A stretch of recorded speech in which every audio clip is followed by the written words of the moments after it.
ابھی جو پیٹرول کی قیمتیں بڑھی ہیں اس حوالے سے اگر ایک شخص جو موٹر سائیکل جس کے پاس ہے اور 7,000 روپے اس کی انکم ہے تو صرف اس کو 7,000 روپے کمانے کے 40% اس پہ خرچ کرنا پڑے گا، اور ایک وہ ورکر جس کی انکم 7,000 روپے ہے اور وہ صرف بس میں جاتا ہے تو اس کی انکم کا 20% صرف اس 7,000 کو کمانے پہ لگ جائے گا. تو یہ بہت زیادہ جو حالات ہیں بہت زیادہ پرابلم میں آ گئے ہیں.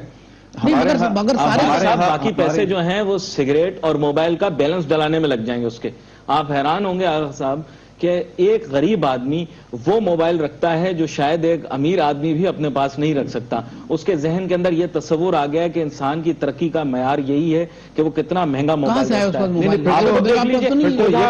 پریشانیاں پھر تو یہ ہے کہ اس کے پاس پیسہ ہے تو وہ موبائل خرید رہا ہے، نہیں چھین رہا ہے یا تو پھر خرید رہا ہے. وہ دیکھیے اپنی بنیادی ضروریات کو موبائل فون ضروریات نہیں ہے. موبائل فون جو میرا خیال بنیادی ضرورت نہیں ہے، نہیں آتا میرے پاس کے زمرے میں روٹی آتی ہے. بنیادی ضرورت کے زمرے میں روٹی کپڑا آتا ہے.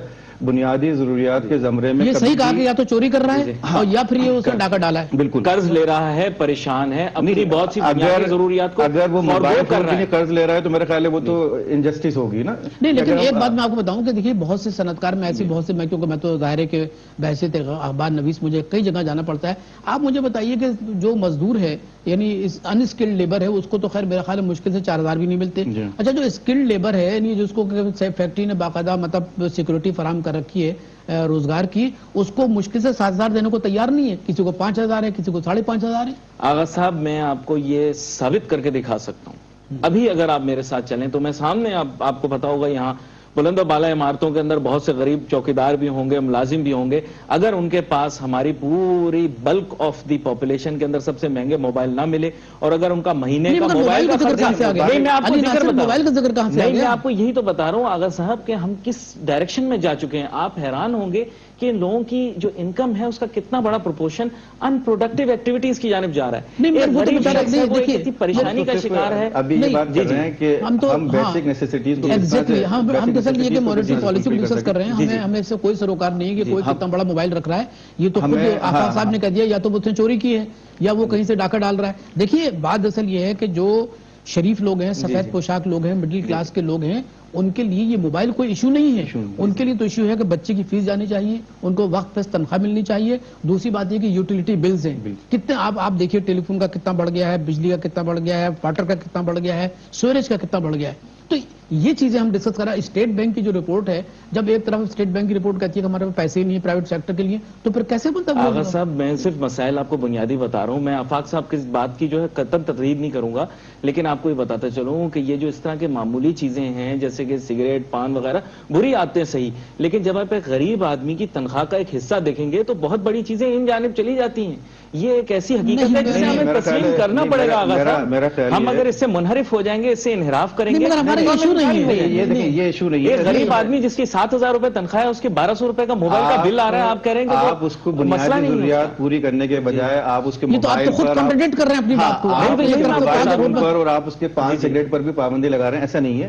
ہمیں تو یہ کوشش کرنی چاہیے کہ ہم یہاں کوئی ایسا حل دے کر جائیں کہ وہ اپنی بنیادی ضروریات کو کیسے پورا کرے گا، بجائے اس کے کہ ہم اس کی بنیادی ضروریات تو پوری کر نہیں پا رہے اور گورنمنٹ نے وہ بھی چھین لی. اب ان کے پان سگریٹ کی پر بھی ہم نے پابندی لگانے کی کوشش کی کہ جی وہ پان سگریٹ جو ہے وہ چلیں گٹکا کھا کے تو کم از کم یہ کہ ان کو ہوش تو کم ہوتا ہے. ہاں وہ تھوڑا سا جلن جو ہوتی ہے ذہن میں بے روزگاری کی، خوف کی، وہ تو کم از کم گٹکا کھا کے ختم ہو جاتی ہے نا.